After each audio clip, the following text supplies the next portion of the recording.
ہمارا معیار تو قرآن و حدیث ہے. ہمارا معیار ایسا نہیں کہ بھائی عوام میں رائج ہے تو ہم کر رہے ہیں، ایسا نہیں ہے. اہل سنت کا ہمیشہ سے یہ انداز و یہ وتیرہ رہا ہے کہ قرآن و سنت کے مطابق ہی چلنا پسند کرتے ہیں، اور ظاہر بات ہے اسی میں دنیا میں عافیت ہے اور آخرت میں نجات ہے. تو ایصال ثواب کا اسلامی شرعی تصور کیا ہے؟ کیا اس کے لیے کوئی خاص عمل اختیار کرنا ہوتا ہے، یا ہماری جتنی بھی عبادات ہیں سب کو ایصال ثواب کیا جا سکتا ہے؟ ارشاد فرما دیں.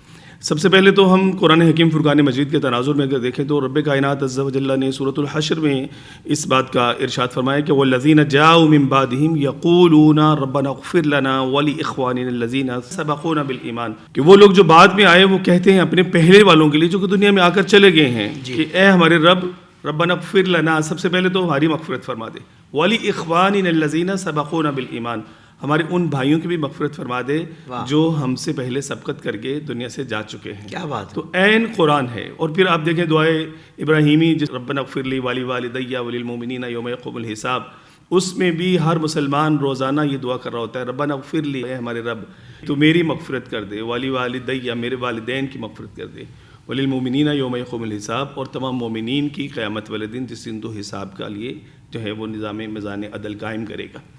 تو یہ اسلوب ہمیں قرآن نے دیا ہے. واہ واہ اور واہ. اب آ گیا یہ احادیث طیبات کی طرف، تو جا بجا احادیث طیبات میں یہ ایصال ثواب کے حوالے سے ہمیں مضامین اور موتی بکھرے ہوئے ملتے ہیں. ام المومنین سیدہ عائشہ صدیقہ رضی اللہ تعالی عنہا سے مروی ایک حدیث پاک مجھے یاد آتی ہے. حضور صلی اللہ علیہ وسلم کی خدمت ناز میں آپ فرماتی کہ ایک صحابی رضی اللہ عنہ حاضر ہوئے اور انہوں نے آ کر عرض کیا کہ یا رسول اللہ صلی اللہ تعالی علیہ وسلم، میری والدہ کا اچانک انتقال ہو گیا، اگر وہ کچھ میں ان کے پاس ہوتا اور مجھے کچھ نصیحت وصیت کرتی تو مجھے کچھ صدقہ کرنے کا کہتی، تو کیا اب جب کہ وہ مجھے نہیں کہہ کر گئیں اب میں ان کے لیے کچھ صدقہ کروں تو کیا اس کا ان کو اجر پہنچے گا؟ تو حضور صلی اللہ علیہ وسلم نے ارشاد فرمایا کہ ہاں پہنچے گا. مشہور حدیث پاک جس میں وہ عرض کرتے ہیں رسول میری والدہ کا انتقال ہو گیا ہے، تو حضور صلی اللہ علیہ وسلم نے فرمایا کہ پانی، تو اس وقت چونکہ مدینہ عالیہ میں پانی کی قلت تھی، دور دور سے لوگ پانی لے کر آتے تھے، تو حضور صلی اللہ علیہ وسلم نے اس وقت کی ضرورت کے مطابق بہترین عمل جو ان کو ارشاد فرمایا کہ پانی، تو انہوں نے وہ کنواں کھدوایا اور فرمایا کہ ھذہ لأم سعد، یہ ام سعد کی ماں کے لیے ہے.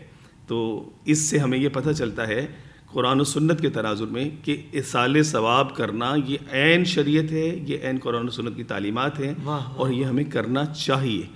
باقی آپ نے یہ کہا کہ ایصال ثواب کے لیے کیا کوئی مخصوص عمل ہے؟ تو مخصوص عمل بالکل بھی نہیں ہے.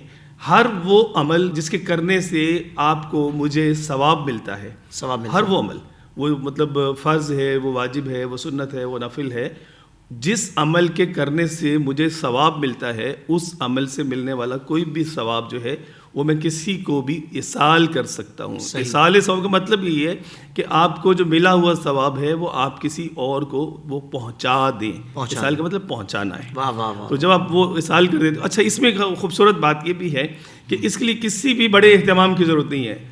جسٹ اپنے دل میں ہی ارادہ کر لیجیے، کیونکہ نیت تو دل کے ارادے کا نام ہے. دل میں ارادہ کر لیجیے کہ میں نے یہ جو کیا ہے، میں نے جو کیا ہے اس کا ثواب میری ماں کو پہنچے، میرے والد کو پہنچے، میرے استاد صاحب کو پہنچے، تمام امت مسلمہ کو پہنچے.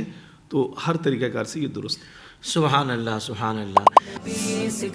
زندگی کے تمام شعبوں میں دینی رہنمائی حاصل کرنے اور آخرت کو بہتر کرنے کے لیے ہمارے YouTube channel Islamic digital studio کو سبسکرائب کر لیں اور بیل آئیکن بھی پریس کر لیں.